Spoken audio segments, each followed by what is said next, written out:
Welcome to Magic Arcanum. I'm Ryan Gomez. Behind the scenes is Nicole Burdick, and we're so glad you're here because it's story time. Now, do not get me wrong, I like playing Commander.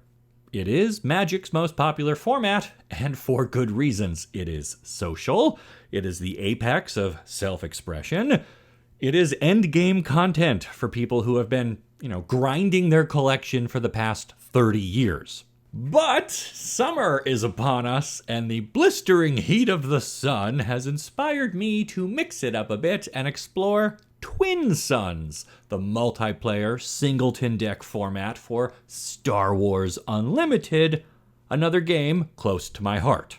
Yes, I'm still going to do the recap of Tarkir, but videos about other games bring me joy. And since you all love to point out how cranky I have been lately in regards to Magic, I thought this would be a great time to share 3 reasons every Commander player should try out Twin Suns.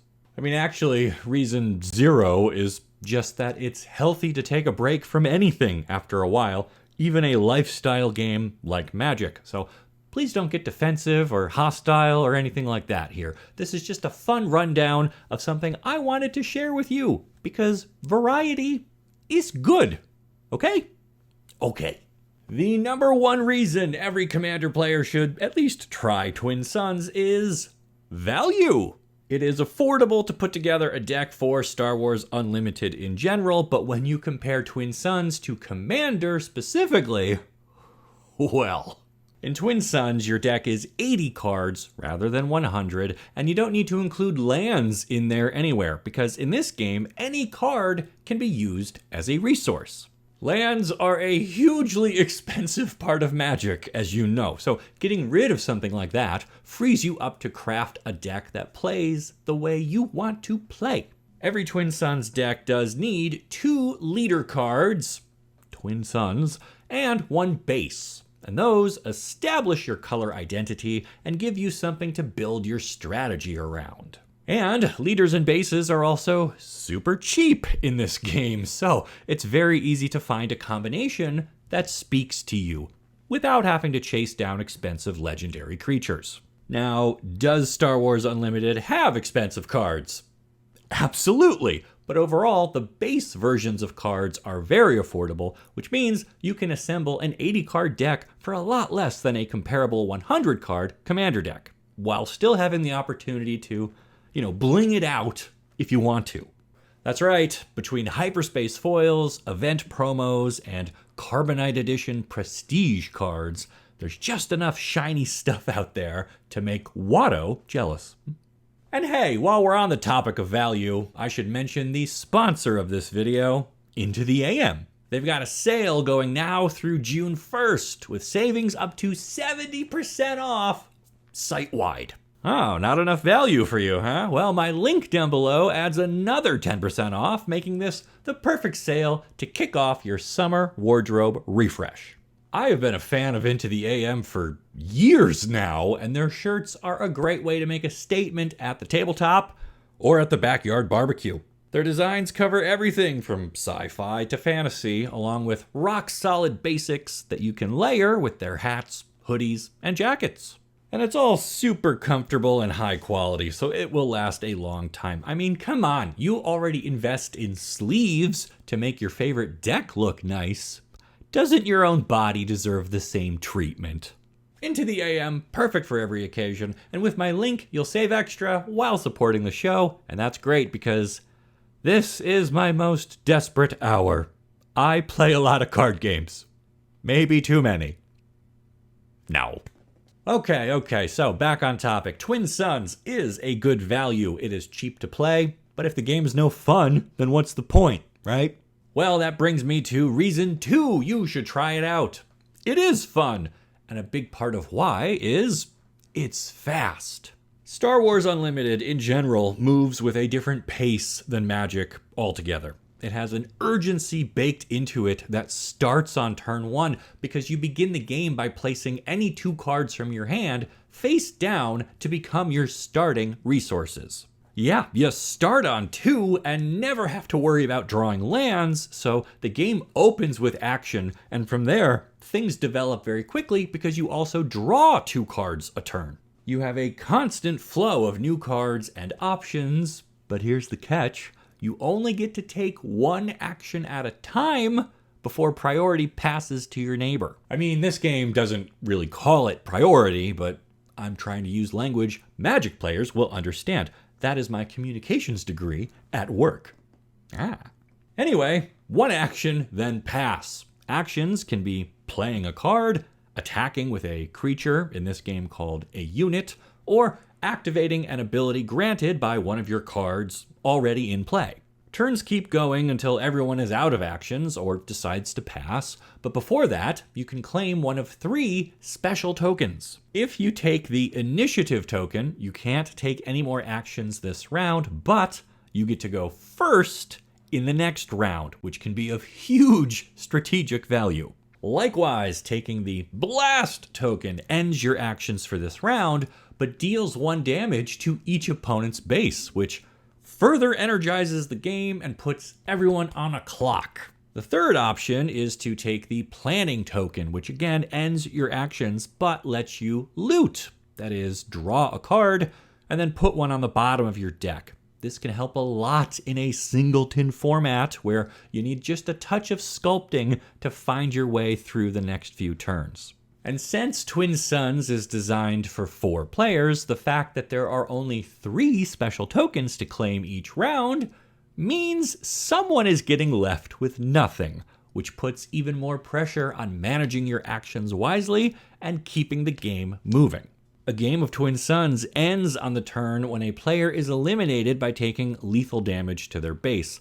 The player delivering the death blow gets to heal their own base by 5, and then that turn continues until everyone is out of actions. Then, whoever has the most health remaining on their own base wins. That means when games end, they end fast, and nobody's left sitting there waiting for someone to knock out all the other players.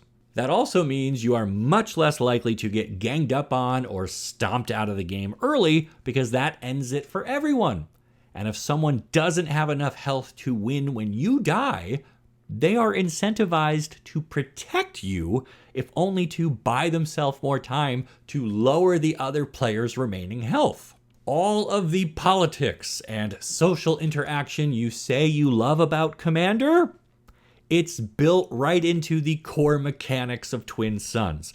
You will make allies and enemies during each game as your own relative health and strength of units on board changes the victory calculus.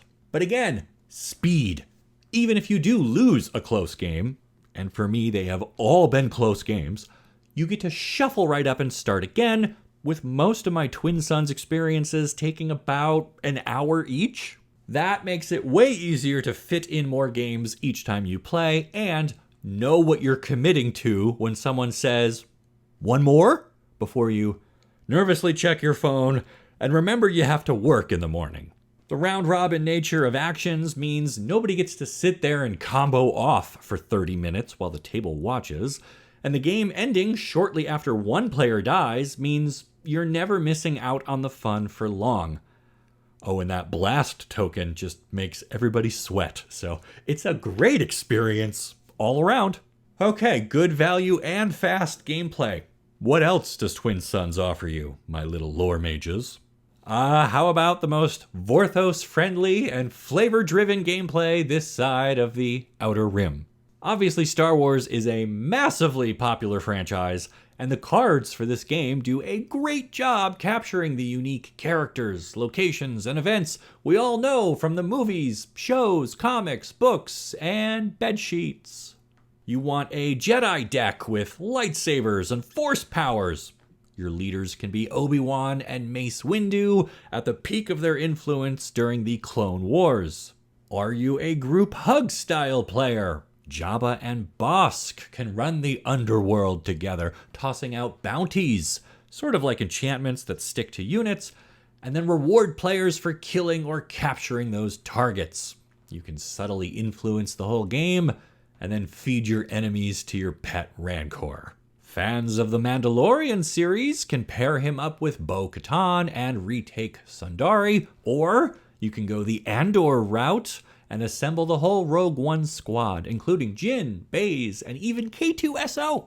At the time of making this video, the game has 4 sets, each with about 16 liters apiece, making a total of over 60 heroes, villains, Sith Lords, and smugglers. That's hundreds of possible team-ups, each offering an entirely unique strategy and playstyle. You can put Han and Chewie on the Falcon, sure, or you can make a trench run with Luke and deal massive damage to your opponent's base in a single high-tension attack. Ramp into massive capital ships with Admiral Piet, or create a swarm of clone troopers to save the Republic with Captain Rex. Typal fans can build decks around the Rebels or Imperials, and rule breakers can run Palpatine as their leader and cackle in delight as he changes affiliations mid-game, accessing the best cards from both the light and dark side, but only if his schemes aren't toppled first.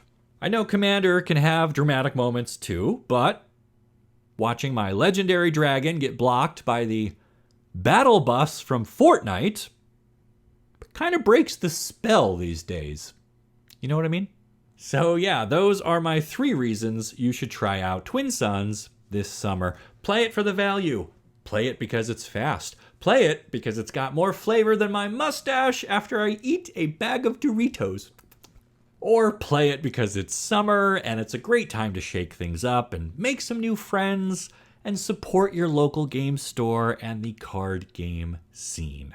Oh, and don't forget, grab something fresh from Into the AM with my link down below so you'll look great while doing all of that. Then head to the comments and let me know what leader pair might get you to make the jump to light speed before you like the video, and subscribe to the channel so you don't miss the great stories you'll only find here on Magic Arcanum. We'll see ya.